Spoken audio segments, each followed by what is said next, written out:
नमस्कार दोस्तों, स्वागत है आपका आपके अपने चैनल गीता अमृत में, जहां हर दिन मिलता है कुछ नया सीखने और जानने को। क्या आपने कभी खुद से ये सवाल किया है, मैं वाकई खुश हूं? नहीं, वो दिखावटी मुस्कान वाली खुशी नहीं, बल्कि वो शांति जो मन के भीतर गहराई में होती है, जहां न शोर है न बेचैनी, जहां आप खुद से भागते नहीं बल्कि खुद के साथ बैठ सकते हैं। दिन भर की भाग दौड़, काम का प्रेशर, रिश्तों की उलझने और वो अंतहीन तुलना, क्या इन सब के बीच आप सच में खुश हैं? हर सुबह जब आप उठते हैं, क्या आपके दिल में कोई हल्की सी उम्मीद जगती है, या बस अलार्म बंद करके एक और बोझिल दिन शुरू कर देते हैं?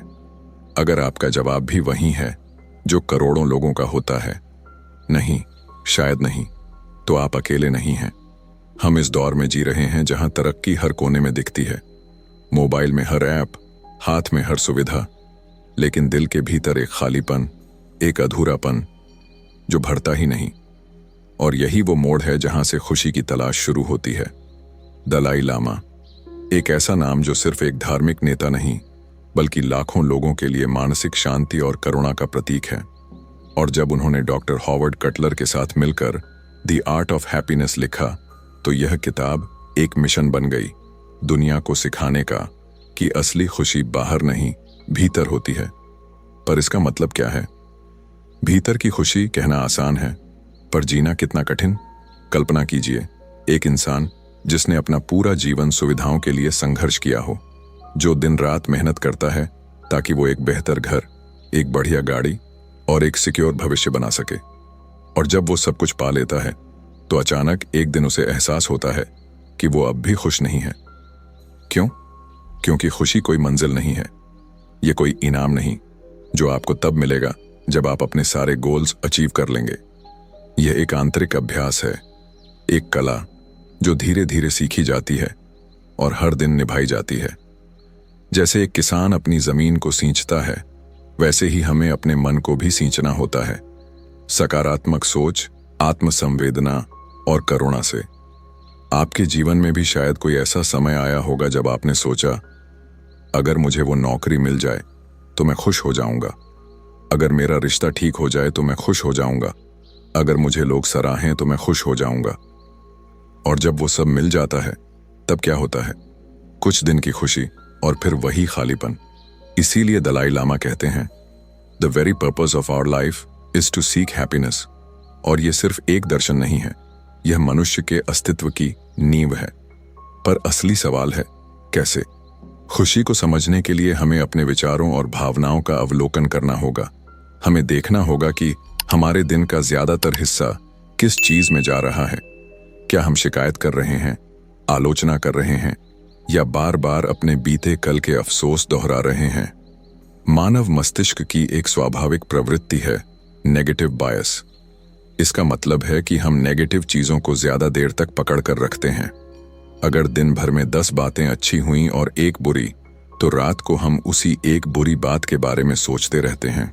यह मानवीय स्वभाव है, लेकिन इसे चुनौती दी जा सकती है अगर हम ध्यान से, साक्षी भाव से अपने विचारों को देखें। एक छोटी सी शुरुआत, जैसे सुबह उठकर 3 चीजें लिखना जिनके लिए आप आभारी हैं। यह सुनने में बहुत आसान लगता है, पर यह मस्तिष्क की दिशा को पूरी तरह बदल सकता है। दलाई लामा बताते हैं कि खुशी की पहली सीढ़ी है मेंटल डिसिप्लिन, यानी मानसिक अनुशासन। जब तक हम अपने मन को काबू में नहीं रखते, तब तक हम बाहर की दुनिया से जितना भी कुछ पालें, वो हमें स्थायी खुशी नहीं दे सकता। यह बिल्कुल वैसा है जैसे एक टूटी हुई बाल्टी में पानी भरना। आप चाहे जितना पानी डालें, वो भरेगा नहीं। पहले आपको बाल्टी को ठीक करना होगा। उसी तरह पहले हमें अपने अंदर की दरारें भरनी होंगी, असुरक्षा, ईर्ष्या, क्रोध और लोभ से। एक और उदाहरण देखिए। मान लीजिए एक महिला है जिसने अपनी पूरी जिंदगी बच्चों की परवरिश में लगा दी। अब बच्चे बड़े हो गए और वो खुद को अकेला महसूस करती है। बाहर से सब सही है, लेकिन अंदर एक शून्यता है। वो सोचती है, अब क्या? दलाई लामा कहते हैं, यही वह क्षण है जहां हमें खुद की भीतरी पहचान से जुड़ना होता है। यह पहचान रिश्तों, सामाजिक भूमिका या उपलब्धियों से नहीं, बल्कि हमारे मूल मानवीय गुणों से बनती है, जैसे करुणा, दयालुता, क्षमा और सहानुभूति। तो क्या इसका मतलब है कि हमें दुनिया छोड़ देनी चाहिए? नहीं, इसका मतलब है कि दुनिया में रहते हुए हम एक ऐसे माइंडसेट को अपनाएं जो हमें अपने भीतर से मजबूत करे। यह आत्म साक्षात्कार कोई 2 दिन का काम नहीं, ये एक यात्रा है, इनर ट्रांसफॉर्मेशन की यात्रा। और इस यात्रा में सबसे पहला कदम है अपनी खुद की जिम्मेदारी लेना। खुशी कोई बाहरी वस्तु नहीं जो किसी और के हाथ में हो। यह एक निर्णय है, हर दिन हर पल लिया जाने वाला निर्णय। क्या आप इसके लिए तैयार हैं? क्या आपने कभी सोचा है कि 2 लोगों को एक जैसी परिस्थितियों में रखा जाए तो एक व्यक्ति खुश और शांत रह सकता है जबकि दूसरा अंदर से टूट सकता है? ऐसा क्यों होता है? उत्तर सीधा है, उनका मन अलग तरह से प्रतिक्रिया करता है। हम अक्सर सोचते हैं कि हमारे दुख का कारण हमारे हालात हैं, लेकिन अगर हम गौर करें तो पाएंगे कि असल वजह हमारी सोचने की आदतें हैं, हमारी मान्यताएं, हमारे दृष्टिकोण और हमारी अपेक्षाएं। दलाई लामा कहते हैं, if you want others to be happy, practice compassion. If you want to be happy, practice compassion. यानी अगर आप दूसरों को खुश देखना चाहते हैं तो करुणा का अभ्यास करें, और अगर खुद खुश रहना चाहते हैं तब भी करुणा ही रास्ता है। करुणा कोई दान नहीं, कोई कमजोरी नहीं, ये आंतरिक शक्ति है जो मन को स्थिर और दिल को खुला रखती है। जब हम किसी के दर्द को समझने की कोशिश करते हैं तब हमारा ध्यान अपने दुखों से हटता है और हम खुद को बड़ा, गहरा और व्यापक महसूस करते हैं। अब सोचिए, जब किसी दोस्त से आपका झगड़ा होता है तो मन में कितनी भावनाएं उमड़ती हैं, गुस्सा, शिकायत, ताना मारने की इच्छा। लेकिन जब आप एक पल के लिए रुक कर ये सोचते हैं कि शायद वो भी किसी परेशानी से गुजर रहा है, तो आपकी प्रतिक्रिया बदल जाती है। वही करुणा है। यह केवल रिश्तों को नहीं सुधारती, बल्कि आपकी अपनी मानसिक शांति को बचाती है। यहां एक और सच्ची घटना को याद कीजिए। एक व्यक्ति जो रोज ऑफिस में बॉस से डांट खाता है, दिन भर टेंशन में रहता है, घर जाकर चिड़चिड़ा हो जाता है। उसे लगता है कि बाहर की दुनिया उसके खिलाफ है। पर जब एक दिन उसकी मुलाकात एक साधु से होती है और वो साधु उससे पूछता है, तुम्हें सबसे ज्यादा कौन परेशान करता है? तो वो कहता है, मेरा बॉस। साधु मुस्कुराकर कहते हैं, फिर भी तुम्हारा बॉस घर नहीं आता, फिर क्यों उसकी छाया तुम्हारे साथ घर तक जाती है? कितनी गहरी बात है। कई बार हम बाहरी दुनिया को अपने भीतर इतनी जगह दे देते हैं कि वो हमें अंदर तक जला देती है। यही वह जगह है जहां मेंटल हाइजीन यानी मानसिक स्वच्छता की जरूरत है। जैसे हम हर रोज नहाते हैं, अपने शरीर की सफाई करते हैं, वैसे ही हमें अपने मन की भी सफाई करनी चाहिए। दलाई लामा कहते हैं कि हम जब तक अपने विचारों को जांचते नहीं, उन्हें एक दिशा नहीं देते, तब तक खुशी एक असंभव सपना ही बनी रहेगी। इसका मतलब यह नहीं है कि हम अपने दुख को नकारें। दुख आना स्वाभाविक है, पर उस दुख से कैसे निपटना है, यही तय करता है कि हम कितने मजबूत हैं। आपने देखा होगा, कुछ लोग छोटी छोटी बातों में भी टूट जाते हैं, जबकि कुछ लोग बड़े से बड़ा नुकसान झेलकर भी मुस्कुराते हैं। क्यों? क्योंकि उन्होंने एक आंतरिक लचीलापन विकसित किया होता है, और ये लचीलापन आता है स्वीकृति, आत्म जागरूकता और दया से। आज के इस दौर में जब हम हर चीज की तुलना करने लगे हैं, इंस्टाग्राम पर, ऑफिस में, यहां तक कि अपने परिवार में, तो खुद को स्वीकारना और अपनी भावनाओं को समझना एक क्रांतिकारी कार्य बन चुका है। एक 20 वर्षीय छात्र की कहानी याद आती है जो लगातार अपने नंबरों और रिजल्ट्स को लेकर तनाव में रहता था। हर बार वो खुद से कहता, मैं उतना अच्छा नहीं हूं जितना मेरे दोस्त हैं। धीरे धीरे वह डिप्रेशन में चला गया। एक काउंसलर ने उसे केवल एक चीज करने को कहा, हर रात सोने से पहले अपनी एक अच्छाई को नोट करो। पहले दिन उसे कुछ नहीं सूझा। दूसरे दिन उसने लिखा, मैं समय पर क्लास में गया। तीसरे दिन, मैंने अपने छोटे भाई को हंसाया। कुछ हफ्तों में उसकी सोच बदलने लगी, क्योंकि जब आप अपने मन को अच्छाई पर केंद्रित करते हैं तो दुख पीछे छूटने लगता है। यह अभ्यास कोई जादू नहीं, लेकिन यह एक प्रक्रिया है, एक नया लेंस जिससे आप दुनिया को देखना शुरू करते हैं। और इस प्रोसेस की शुरुआत होती है सवालों से, जैसे मैं किस बात पर सबसे ज्यादा ध्यान देता हूँ, समस्या या समाधान? मैं अपने बारे में जो कहता हूँ वो दयालुता से भरा है या आलोचना से? मैं जो सोच रहा हूँ क्या वो सच है या बस मेरे डर की गूंज?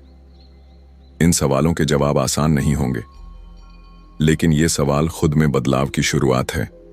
दलाई लामा इस बात पर जोर देते हैं कि खुशी कोई स्थायी अवस्था नहीं, बल्कि एक चुनाव है जो हमें हर परिस्थिति में लेना होता है। और ये चुनाव आसान नहीं होगा, पर ये आपके जीवन को बदल देगा। तो आज से शुरुआत कीजिए, छोटी छोटी बातों में अच्छाई देखने की, अपने मन से दोस्ती करने की, और सबसे जरूरी दूसरों के प्रति करुणा रखने की। क्योंकि जब आप किसी और की खुशी के लिए सोचते हैं तो असल में आप अपने ही दुख से ऊपर उठते हैं। आपके भीतर वो सब है जो आपको एक शांत, संतुलित और सार्थक जीवन देने के लिए जरूरी है। अब आप बताइए, क्या आप अपने मन को फिर से प्रशिक्षित करने के लिए तैयार हैं? क्या आपने कभी गौर किया है, दुख तब और गहरा हो जाता है जब हम उसे अपने भीतर दबा लेते हैं, उसे पहचानने से इनकार कर देते हैं, या जब हम मान लेते हैं कि हम इसके लायक हैं। हम इंसान हैं, भावनाओं के पिघलते पिघलते बादल। हम सबको दुख होता है, हम सबको चोट लगती है, हम सब किसी ना किसी तरह की अंदरूनी लड़ाई लड़ रहे होते हैं। फर्क बस इतना होता है, कोई उसे समझकर बदल देता है और कोई उसे दबाकर जीता है। दलाई लामा कहते हैं कि pain is inevitable, suffering is optional. यानी पीड़ा आना निश्चित है, लेकिन उसमें उलझे रहना हमारा चुनाव है। पर हम उलझते क्यों हैं? क्योंकि हम पीड़ा से दूर भागते हैं, हम उससे नजरें चुराते हैं, और जब उसका सामना होता है हम या तो टूट जाते हैं या दूसरों को दोष देने लगते हैं। लेकिन क्या कभी आपने ये सवाल किया है कि जो दुख मैं महसूस करता हूं, क्या उसका स्रोत वास्तव में बाहर है, या वो मेरी अपेक्षाओं, मेरी सोच, मेरी व्याख्याओं में छिपा है? मान लीजिए एक युवक है जिसने अपने करियर को लेकर बड़े बड़े सपने देखे, मेहनत की, पढ़ाई की, लेकिन जब रिजल्ट आया उसे मनचाही नौकरी नहीं मिली। उसने खुद से कहना शुरू किया, मैं फेल हो गया, मैं बेकार हूं, और वो अवसाद में चला गया। अब जरा ठहरिए, क्या यह दुख केवल नौकरी ना मिलने का था, या उस सोच का जिसने ये मान लिया कि एक नौकरी तय करेगी कि मैं किस लायक हूं? यही है पीड़ा और दुख के बीच का अंतर। दुख जीवन का स्वाभाविक हिस्सा है, लेकिन जब हम उस दुख को अपने आत्मसम्मान से जोड़ देते हैं, जब हम उसकी एक स्थायी कहानी बना लेते हैं, तब वो पीड़ा बन जाती है। इसलिए दलाई लामा सुझाव देते हैं, observe your suffering but do not identify with it. यानी अपने दुख को देखो, समझो, लेकिन खुद को उससे जोड़ो मत। आप वह दुख नहीं हैं। हमारे मन में एक प्रवृत्ति होती है हर अनुभव का अर्थ निकालने की, पर अक्सर वो अर्थ डर, असुरक्षा या पुराने घावों से निकलता है। एक महिला की कहानी याद आती है जिसे उसके जीवन साथी ने धोखा दिया। सालों तक वो उसी धोखे को अपने अस्तित्व का हिस्सा मानती रही। मेरे साथ ऐसा क्यों हुआ, ये सवाल उसे खा गया। लेकिन जब एक साधारण सी किताब उसके हाथ लगी जिसमें लिखा था, दूसरों की हरकतें आपके मूल्य की गवाही नहीं है, तब उसे एहसास हुआ कि वो खुद को उस दर्द के आधार पर आंक रही थी जिसे किसी और ने दिया था। यह क्षण उसके जीवन का मोड़ बन गया। और यही शक्ति है दृष्टिकोण की। आप चाहें तो किसी हादसे को अपनी कमजोरी बना सकते हैं, या उसे अपनी करुणा, अपनी समझदारी और अपनी शक्ति का स्रोत भी बना सकते हैं। इसलिए जब आप अगली बार किसी समस्या में घिरें तो एक पल रुकिए और खुद से पूछिए, क्या मैं परिस्थिति को वैसे देख रहा हूं जैसी वो है, या जैसा मेरा डर उसे बना रहा है? हमारी पीड़ा को कम करने का सबसे पहला तरीका है उसे पूरी ईमानदारी से देखना, उसका विश्लेषण करना और फिर धीरे धीरे उसे बदलना। दलाई लामा बार बार मेंटल रीट्रेनिंग की बात करते हैं, यानी अपने सोचने के पैटर्न को बदलना। और इस बदलाव की शुरुआत होती है अवेयरनेस से। हम हर दिन सैकड़ों विचारों से गुजरते हैं, और उनमें से ज्यादातर विचार पुराने अनुभवों, डर या फालतू कल्पनाओं से बने होते हैं। अगर हम उन्हें बिना देखे स्वीकार करते जाएं, तो जीवन एक बोझ बन जाता है।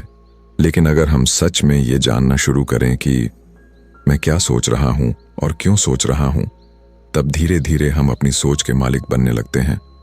दलाई लामा बताते हैं कि कई बार हम जिन चीज़ों को अपनी सबसे बड़ी परेशानियां मानते हैं वही आगे चलकर हमारी सबसे बड़ी शिक्षाएं बनती हैं। एक भिक्षु की कहानी आती है जिसे जेल में डाल दिया गया था, यातनाएं दी गईं, फिर भी उसने अपनी आंतरिक शांति को नहीं खोया। बाद में जब उससे पूछा गया, तुम इतने सालों तक जेल में थे, क्या तुम्हें डर नहीं लगा? उसने जवाब दिया, डर था, पर असली डर यह था कि कहीं मैं अपनी करुणा को ना खो दूं। क्या आप सोच सकते हैं, कोई व्यक्ति जो जेल में है वो ये चिंता कर रहा है कि वो अपनी दया और इंसानियत ना खो दे। ये वही मानसिक अनुशासन है, वही इंटरनल मास्टरी है जिसकी बात दलाई लामा करते हैं। तो अब सवाल ये है, जब अगली बार जीवन आपको हिलाकर रख दे तो आप क्या करेंगे? क्या आप हालातों के गुलाम बनेंगे या अपने मन को प्रशिक्षित करेंगे एक शांत, समझदार और करुणामयी दृष्टिकोण अपनाने के लिए? आपके भीतर वो क्षमता है जो किसी भी दर्द को ज्ञान में बदल सकती है। बस जरूरत है धैर्य, अभ्यास और आत्मसंवाद की। आज से अपने दुख से लड़िए मत, उसे समझिए और फिर धीरे धीरे उसे पीछे छोड़ते चलिए, उसी तरह जैसे सूर्य अंधेरे को हर सुबह पीछे छोड़ देता है। क्या आपने कभी सोचा है कि जिन लोगों के पास सब कुछ है, पैसा, शोहरत, सफलता, वो भी कई बार खुद को अंदर से खाली और बेचैन क्यों महसूस करते हैं? क्योंकि सच्ची खुशी कभी भी बाहरी चीजों पर नहीं टिकी होती। वो एक भीतर की यात्रा है जो 4 स्तंभों पर टिकी होती है: आत्म जागरूकता, करुणा, संतोष और उद्देश्यपूर्ण जीवन। इन स्तंभों को समझना जरूरी है, क्योंकि जब तक हम इनके बिना किसी और रास्ते से खुशी को खोजते रहेंगे, हम हमेशा अधूरे ही रहेंगे। पहला स्तंभ है आत्म जागरूकता। इसका मतलब है खुद को गहराई से जानना, अपनी भावनाओं, अपने विचारों, अपनी प्रतिक्रियाओं को समझना। हम अपने आसपास की दुनिया के बारे में बहुत कुछ जानते हैं, मगर अपने ही भीतर क्या चल रहा है इस पर ध्यान देना भूल जाते हैं। दलाई लामा कहते हैं, knowing yourself is the foundation of all happiness. मान लीजिए आप बार बार गुस्से में आ जाते हैं। आपको लगता है कि दूसरों की वजह से ऐसा हो रहा है, लेकिन अगर आप थोड़ा रुकें और गहराई में जाएं, तो आपको शायद यह दिखे कि गुस्से की जड़ अस्वीकृति है या पुराने घाव हैं जो आज भी टीसते हैं। आत्म जागरूकता का अभ्यास हर दिन थोड़ा थोड़ा कर सकते हैं। दिन के अंत में खुद से बस ये सवाल पूछिए, आज मैं कैसा महसूस कर रहा हूं? किस बात ने मेरा मूड बदल दिया? क्या मेरी प्रतिक्रिया वास्तव में आवश्यक थी? हर बार जब आप खुद से सच्चे सवाल पूछते हैं, आप अपने भीतर की परतें खोलते हैं और वहीं से आत्म स्वीकृति और फिर आनंद की शुरुआत होती है। दूसरा स्तंभ है करुणा। अब आप सोच सकते हैं, करुणा और खुशी का क्या संबंध है? करुणा का मतलब होता है दूसरों के दर्द को समझना, उनके प्रति सहानुभूति रखना और जहां तक संभव हो मदद करना। दलाई लामा के अनुसार जब आप दूसरों के लिए कुछ करते हैं बिना स्वार्थ के, तो आपको एक अलग ही आनंद महसूस होता है, एक ऐसा सुकून जो कोई भौतिक वस्तु नहीं दे सकती। एक साधारण उदाहरण लीजिए। मान लीजिए आप सुबह सुबह किसी को मुस्कुराकर नमस्ते कह देते हैं या किसी परेशान व्यक्ति की बात ध्यान से सुनते हैं, तो आप दोनों ही पल भर के लिए खुश हो जाते हैं। ऐसी छोटी छोटी करुणामयी क्रियाएं हमारे मन की बनावट को बदल देती हैं। रिसर्च भी कहती है कि करुणा से डोपामीन और ऑक्सीटोसिन जैसे रसायन निकलते हैं जो मानसिक सुख बढ़ाते हैं। तीसरा स्तंभ है संतोष। आज की दुनिया में संतोष एक खोई हुई कला है। हम हर समय थोड़ा और की दौड़ में हैं, थोड़ी और सफलता, थोड़ी और सुंदरता, थोड़ी और मान्यता। लेकिन क्या वो थोड़ा और कभी पूरा होता है?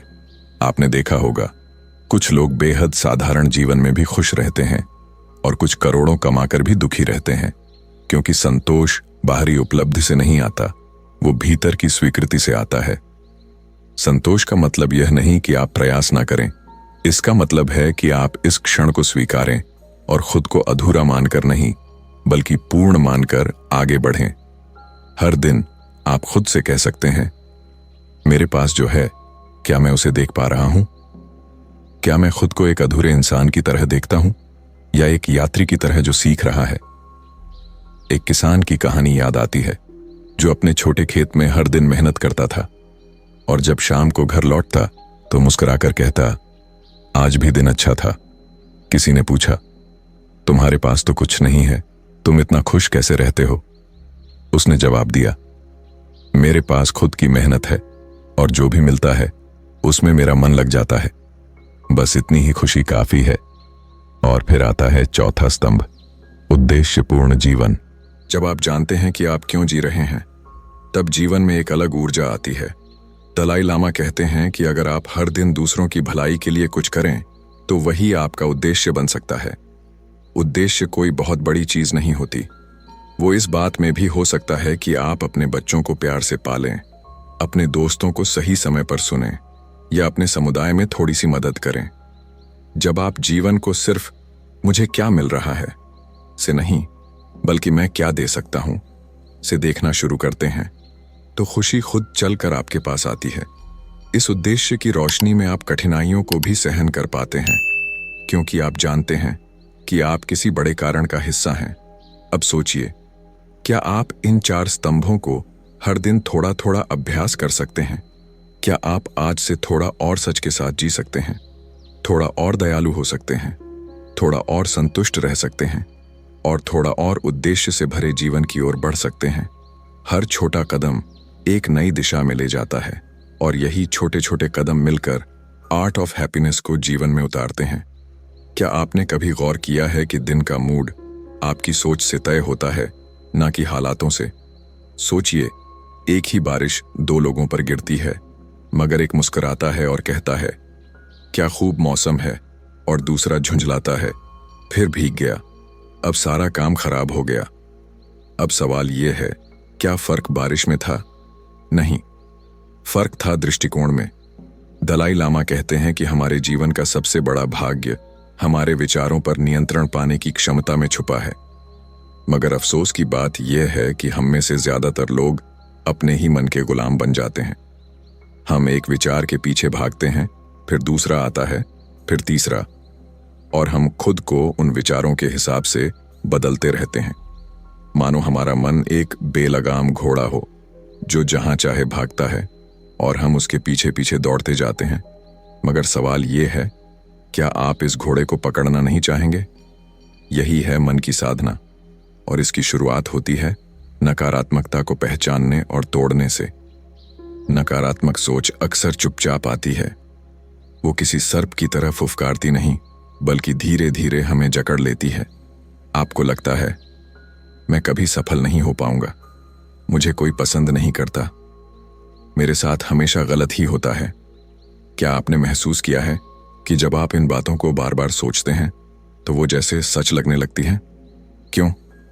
क्योंकि मन जिस बात को बार बार सुनता है उसे वो सच्चाई मान लेता है, और यही बन जाता है हमारा मेंटल फिल्टर। यानी हम बाहरी दुनिया को वैसे नहीं देखते जैसी वो है, बल्कि जैसे हमारा मन हमें दिखाता है। दलाई लामा एक अत्यंत प्रभावशाली विचार रखते हैं, if a problem can be solved, what is the need of worrying? If it cannot be solved, what is the use of worrying? यानी अगर कोई समस्या हल हो सकती है तो चिंता क्यों, और अगर नहीं हो सकती तब भी चिंता का क्या लाभ? ये वाक्य इतना सरल है, मगर इसका असर इतना गहरा है कि अगर इसे अपनाया जाए तो आधी मानसिक उलझने खुद ब खुद खत्म हो जाएं। अब सवाल उठता है, क्या हम नकारात्मकता को रोक सकते हैं? हाँ, लेकिन पहले हमें उसे पकड़ना सीखना होगा। हर बार जब कोई नकारात्मक विचार आए तो उसे चुनौती दीजिए। अपने मन से पूछिए, क्या ये विचार तथ्य पर आधारित है या सिर्फ डर और कल्पना पर? क्या मैं हमेशा असफल रहा हूं या ये बस इस पल की निराशा है? इसे हम कहते हैं विचारों का पुनर्मूल्यांकन, यानी रीफ्रेमिंग। आपके सामने जो भी स्थिति है उसे देखने का एक नया तरीका ढूंढिए। अगर कोई आलोचना करे तो उसे व्यक्तिगत हमला ना मानिए। सोचिए, क्या इसमें कुछ सीखने लायक है? अगर कोई चीज आपके हिसाब से ना हो तो खुद से पूछिए, क्या यह मुझे धैर्य सिखा रही है? यह बदलाव एक दिन में नहीं आता, मगर हर बार जब आप अपने मन के ऊपर खड़े हो जाते हैं, आप उसे काबू में लाना शुरू करते हैं। अब बात करते हैं सकारात्मक सोच को विकसित करने की। सकारात्मक सोच कोई झूठी उम्मीद या बेख्याली में जीना नहीं है। इसका मतलब है मुश्किलों के बीच भी संभावनाओं को देखना, दर्द के भीतर सीख ढूंढना और अंधेरे में भी प्रकाश की उम्मीद करना। और इसे आप रोजमर्रा में बहुत आसान तरीकों से शुरू कर सकते हैं। सुबह उठते ही खुद से कहिए, आज का दिन मेरा है। एक डायरी रखिए जिसमें आप हर दिन की 3 अच्छी बातों को लिखें। कभी कभी किसी की तारीफ कर दीजिए बिना किसी अपेक्षा के। और सबसे जरूरी, जब आप खुद से बात करें तो करुणा से करें। अपने मन से ऐसे बात करें जैसे आप अपने सबसे अच्छे दोस्त से करते हैं। कोई बात नहीं, फिर से कोशिश करेंगे। आज थक गए हो लेकिन तुम प्रयास कर रहे हो और यही काफी है। ये अंदर की बातचीत आपके जीवन की दिशा तय करती है। अगर आपने हर दिन थोड़ी सी सकारात्मकता बोई तो समय के साथ आपका मन उस उपजाऊ खेत की तरह बन जाएगा जहां खुशी अपने आप फलने लगेगी। दलाई लामा बार बार कहते हैं, the ultimate source of happiness is within us. और मन को नियंत्रित करना, नकारात्मकता से मुक्त होना और सकारात्मकता को अपनाना इसी आंतरिक स्रोत को खोलने की कुंजी है। तो अगली बार जब आपका मन शोर मचाए तो आप उसे चुप मत कराइए, बल्कि समझिए, उसे सुनिए, उसकी तह में जाइए और फिर धीरे धीरे उसे ऐसा बनाइए जो आपका दोस्त हो, ना कि बोझ। क्या आपने कभी गौर किया है कि जब कोई नई प्रेरणा मिलती है, जैसे कि एक किताब, एक वीडियो या एक अच्छी बात, तो शुरुआत में हम बहुत जोश से भर जाते हैं। लगने लगता है कि अब जिंदगी बदल जाएगी, मगर फिर कुछ दिन बाद वही पुराना रूटीन, वही समस्याएं, वही आदतें, और फिर सब कुछ वैसे का वैसा ही लगता है। क्यों होता है ऐसा? क्योंकि प्रेरणा बिना नियमित अभ्यास के सिर्फ एक क्षणिक उत्तेजना है। स्थायी परिवर्तन लाने के लिए जरूरत होती है दृढ़ता, अनुशासन और उद्देश्यपूर्ण प्रयास की। दलाई लामा बार बार एक बात पर जोर देते हैं, हमें खुशी को एक भावना नहीं बल्कि एक कौशल की तरह विकसित करना चाहिए। सोचिए, अगर हम हर दिन ब्रश कर सकते हैं ताकि दांत स्वस्थ रहें, तो क्या हम हर दिन 10 मिनट खुशी के लिए नहीं दे सकते? इस पुस्तक की सबसे सुंदर बात यही है कि यह हमें किसी रहस्यमयी उपाय की बात नहीं बताती, बल्कि यह कहती है कि खुशी पहले से हमारे भीतर है, बस हमें उसे महसूस करने और उसकी रक्षा करने की कला सीखनी है। अब तक आपने जाना कि खुशी का मूल स्रोत बाहर नहीं बल्कि हमारे विचारों, दृष्टिकोण और व्यवहार में छुपा होता है। आपने सीखा कि करुणा, आत्म जागरूकता, संतोष और उद्देश्यपूर्ण जीवन खुशी के 4 स्तंभ हैं। आपने समझा कि नकारात्मक विचारों को कैसे पहचानें और सकारात्मक सोच कैसे पैदा करें। अब सवाल यह है, इन सबको जीवन का हिस्सा कैसे बनाएं? सबसे पहले एक रोजाना की मानसिक दिनचर्या बनाइए। हर दिन कम से कम 10 मिनट निकालिए जिसमें आप अपने दिन की शुरुआत शांतिपूर्वक करें। आप ध्यान कर सकते हैं, गहरी सांसें ले सकते हैं, या बस आंखें बंद करके खुद से यह पूछ सकते हैं, आज मैं क्या बनना चाहता हूं? मैं किस ऊर्जा के साथ जीना चाहता हूं? दूसरी चीज, सकारात्मक आदतें बनाइए। हर दिन कम से कम एक कार्य ऐसा कीजिए जो किसी और की मदद करे, चाहे वो किसी को रास्ता दिखाना हो, किसी की बात को ध्यान से सुनना हो या बिना अपेक्षा के तारीफ करना। याद रखिए, दलाई लामा कहते हैं, हम खुश रहने के लिए दूसरों की सेवा करें और दूसरों को खुश रखने के लिए करुणा अपनाएं। तीसरी बात, अपनी भावनाओं का अभ्यास कीजिए। जब गुस्सा आए तब खुद को रोकिए और कहिए, मैं इस भाव को देख रहा हूं मगर मैं इससे संचालित नहीं हूं। जब ईर्ष्या आए तो सोचिए, उस व्यक्ति की खुशी का मतलब मेरी कमी नहीं है। जब दुख आए तो उसे दबाइए मत, बल्कि उसके साथ बैठिए, उसे समझिए और धीरे धीरे उसे अपने भीतर से जाने दीजिए। यह सब एक सतत प्रक्रिया है, एक अभ्यास, एक कला, और इसी को कहते हैं the art of happiness. Dalai Lama की एक बात हमेशा ध्यान में रखिए, the purpose of our lives is to be happy. इसका मतलब यह नहीं कि हम हर समय मुस्कुराते रहें। इसका अर्थ है कि हम अपने जीवन को एक ऐसी दिशा दें जहां हम अंदर से संतुलित, शांत और करुणामय बने। आज दुनिया को आपकी जरूरत है, आपके मुस्कान की, आपकी सकारात्मक ऊर्जा की और सबसे बढ़कर आपके उदाहरण की। क्योंकि जब आप खुद में बदलाव लाते हैं तो आपकी उपस्थिति ही एक प्रेरणा बन जाती है। तो क्या आप आज से, अभी से अपने भीतर इस आर्ट ऑफ हैप्पीनेस को जीवित रखना चाहते हैं? क्या आप हर दिन थोड़ा थोड़ा अभ्यास करेंगे अपने विचारों का निरीक्षण करने का, अपने दृष्टिकोण को चुनने का और करुणा को जीवन का हिस्सा बनाने का? याद रखिए, यह कोई एक दिन की यात्रा नहीं है, बल्कि जीवन भर का एक संकल्प है। और हर बार जब आप इस राह पर लड़खड़ाएं तो वापस इस सच्चाई की ओर लौटिए। खुशी कोई मंजिल नहीं, बल्कि चलने का तरीका है। तो आज इसी क्षण खुद से एक वादा कीजिए कि आप खुद की सबसे बड़ी जिम्मेदारी को निभाएंगे, और वो है स्वस्थ, शांत और खुश रहना।